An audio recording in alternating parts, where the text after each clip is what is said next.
Oui, bonjour chers amis de Facebook et de YouTube, chers amis internautes, chers Togolaises et Togolais. Appelez-moi Libre Penseur, comme toujours, et aujourd'hui je viens encore pour un fait. Tout dernièrement, j'ai eu à lancer deux vidéos concernant d'abord un premier thème que pour la classe politique cesse de prendre les Togolais comme des bêtes, et en second lieu, j'ai demandé aux Togolais de sortir quand même pour faire le ressourcement, ce qui est très important et d'attendre. Effectivement, vu l'évolution de la situation sociopolitique de notre pays aujourd'hui, je me réjouis d'abord au préalablement eu à faire cette analyse, surtout en ce qui concerne la classe politique de notre pays. Et aujourd'hui, je suis fier de voir qu'il y en a maintenant parmi eux pas mal de personnes qui prennent conscience de la prise d'otage de certaines personnes particulièrement. Bon, mais moi aujourd'hui, je suis là pour un fait très important concernant les réformes et surtout concernant un autre fait en ce qui concerne le recensement. C'est pour dire aux Togolais et Togolais de quand même faire ce devoir-là, d'aller se faire recenser et d'attendre parce qu'on ne sait pas quand les choses vont évoluer. Et c'est très important pour que si jamais les choses arrivaient à évoluer, que chacun puisse maintenant aller faire un vote, mais choisir le candidat de son choix et le candidat qui porte la vision d'un Togo pacifique et unitaire. Et voilà. Maintenant, j'aimerais vraiment féliciter et remercier le président du parti des Togolais au nom de Monsieur Alberto Olympio pour une raison très importante. Vous savez pourquoi? Voilà, c'est un gars que j'apprécie pour une seule raison. Je vous explique. Au moment où les gens pensent qu'il faut forcément faire des réformes, lui, il a eu cette magnifique idée de penser à une chose qui est très importante. Hein. Comment faire pour protéger les élections? Ça, c'est pour cela que je tiens à dire que Dieu nous fera révéler celui qui devrait normalement connaître ce pays.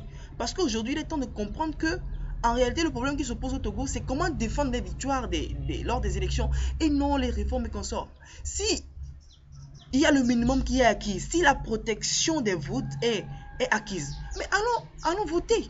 C'est sûr que si on va voter et que c'est sûr que le truc est protégé, bon, on aura donné les résultats qui nous satisferont tous. Aujourd'hui, au lieu de pratiquer cette démobilisation en ce qui concerne les réformes sur tous les plans, l'UNIR, je vous le dis, n'est pas obligé de faire des réformes dans la mesure où ce parti a le nombre de députés qu'il faut à l'Assemblée nationale, la majorité, et que les autres sont moins représentés.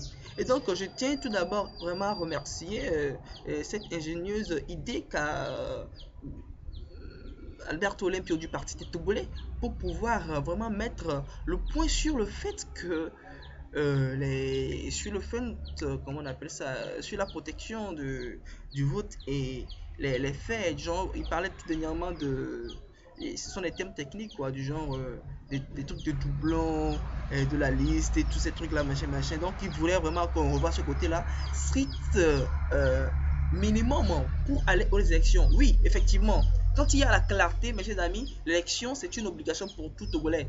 Et maintenant, j'invite les Togolais à savoir que dorénavant, la politique togolaise change. Et ce qui est plus important, ce n'est pas de choisir quelqu'un parce qu'il est beau, vilain, non.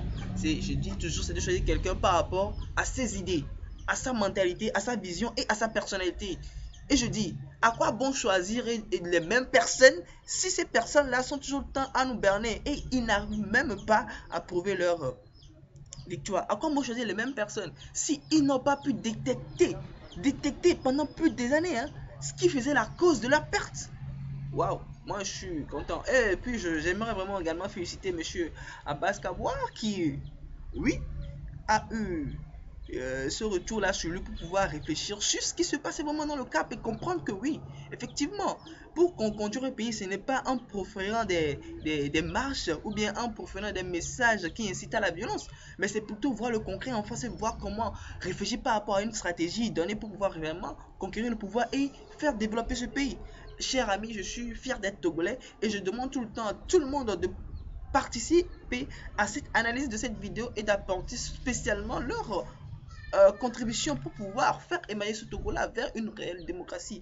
Alors, merci beaucoup. Et encore, je fais un clin d'œil au parti des Togolais et euh, à son président, M. Alberto Olympio, pour cette idée-là qu'il a de pouvoir mettre spécialement le point sur la fiche électorale et de faire en sorte qu'il n'y ait plus des stratégies pour créer des doublons. Voilà, je ne maîtrise pas bien les thèmes techniques, quoi. Voilà, voilà. Bon, voilà, mais il y a tout le temps les informations sur le net, donc vous pouvez tout le temps réfléchir.